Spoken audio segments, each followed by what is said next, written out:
chapter 14. The Lord will have compassion on Jacob. Once again he will choose Israel and will settle them in their own land. Foreigners will join them and unite with the descendants of Jacob. Nations will take them and bring them to their own place. And Israel will take possession of the nations and make them male and female servants in the Lord's land. They will make captives of their captors and rule over their oppressors. On the day the Lord gives you relief from your suffering and turmoil and from the harsh labor forced on you, you will take up this taunt against the king of Babylon. How the oppressor has come to an end, how his fury has ended. The Lord has broken the rod of the wicked, the scepter of the rulers, which in anger struck down peoples with unceasing blows, and in fury subdued nations with relentless aggression. All the lands are at rest and at peace. They break into singing. Even the junipers and the cedars of Lebanon gloat over you and say, "Now that you have been laid low, no one comes to cut us down." The realm of the dead below is all astir to meet you at your coming. It rouses the spirits of the departed to greet you, all those who were leaders in the world. It makes them rise from their thrones, all those who were kings over the nations. They will all respond. They will say to you, "You also have become weak as we are. You have become like us." All your pomp has been brought down to the grave, along with the noise of your harps. Maggots are spread out beneath you, and worms cover you. How you have fallen from heaven, morning star, son of the dawn! You have been cast down to the earth, you who once laid low the nations. You said in your heart, "I will ascend to the heavens. I will raise my throne above the stars of God. I will sit enthroned on the mount of assembly, on the utmost heights of Mount Zaphon.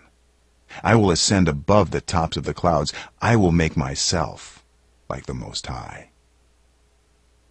But you are brought down to the realm of the dead, to the depths of the pit. Those who see you stare at you. They ponder your fate. Is this the man who shook the earth and made kingdoms tremble? The man who made the world a wilderness, who overthrew its cities and would not let his captives go home? All the kings of the nations lie in state, each in his own tomb. But you are cast out of your tomb like a rejected branch. You are covered with the slain, with those pierced by the sword, those who descend to the stones of the pit.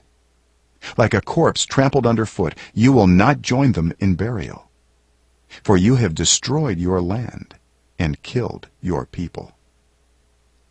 Let the offspring of the wicked never be mentioned again. Prepare a place to slaughter his children for the sins of their ancestors. They are not to rise to inherit the land and cover the earth with their cities. I will rise up against them, declares the Lord Almighty. I will wipe out Babylon's name and survivors, her offspring and descendants, declares the Lord. I will turn her into a place for owls and into swampland. I will sweep her with the broom of destruction, declares the Lord Almighty. The Lord Almighty has sworn, "Surely, as I have planned, so it will be, and as I have purposed, so it will happen. I will crush the Assyrian in my land. On my mountains I will trample him down. His yoke will be taken from my people, and his burden removed from their shoulders." This is the plan determined for the whole world. This is the hand stretched out over all nations. For the Lord Almighty has purposed, and who can thwart him? His hand is stretched out, and who can turn it back? This prophecy came in the year King Ahaz died. Do not rejoice, all you Philistines, that the rod that struck you is broken. From the root of that snake will spring up a viper. Its fruit will be a darting, venomous serpent. The poorest of the poor will find pasture, and the needy will lie down in safety. But your root I will destroy by famine. It will slay your survivors. Wail, you gate. Howl, you city. Melt away, all you Philistines. A cloud of smoke comes from the north, and there is not a straggler in its ranks. What answer shall be given to the envoys of that nation? The Lord has established Zion, and in her his afflicted people will find refuge.